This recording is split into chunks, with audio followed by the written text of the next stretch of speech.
Bismillahirrahmanirrahim.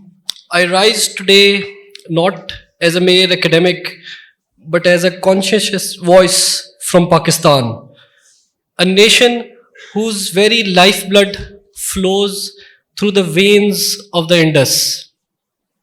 The recent unilateral decision by India to walk away from the Indus Water Treaty, a pact solemnized in 1960, constitutes not just a diplomatic betrayal, but an act of water aggression bordering on ecological terrorism.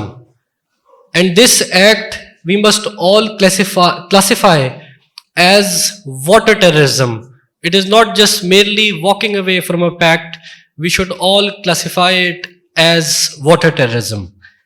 This treaty, long considered a paragon of successful conflict resolution in one of the most volatile regions of the world, was never merely a technical agreement. It was a civilizational commitment. And as we all know, if we look at history, civilizations were established around rivers. So this was a civilizational agreement, a civilizational commitment to peace, to interdependence, to the sanctity of water as a shared resource, not as a weapon of coercion. Yet today, with alarming brazenness, India has chosen to tear through the fabric of international trust. This is not an act born of necessity, but of strategic malice. It is not a lapse in policy, but a manifestation of hubris.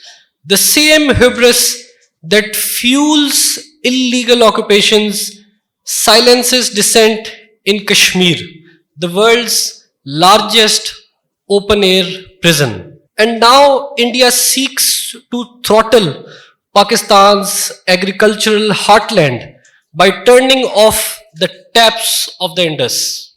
Let me state with clarity, this is not mere a treaty violation. It is hydrological imperialism.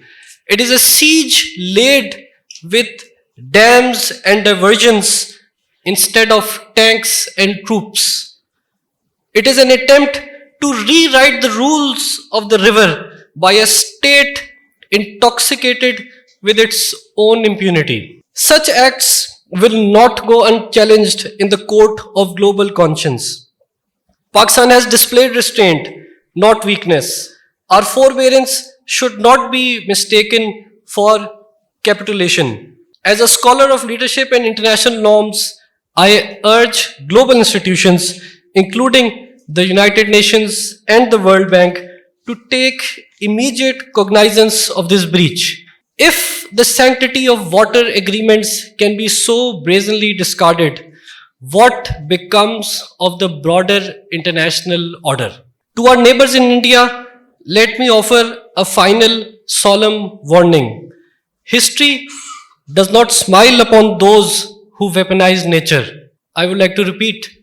History does not smile upon those who weaponize nature. Rivers have long memories and peoples longer still.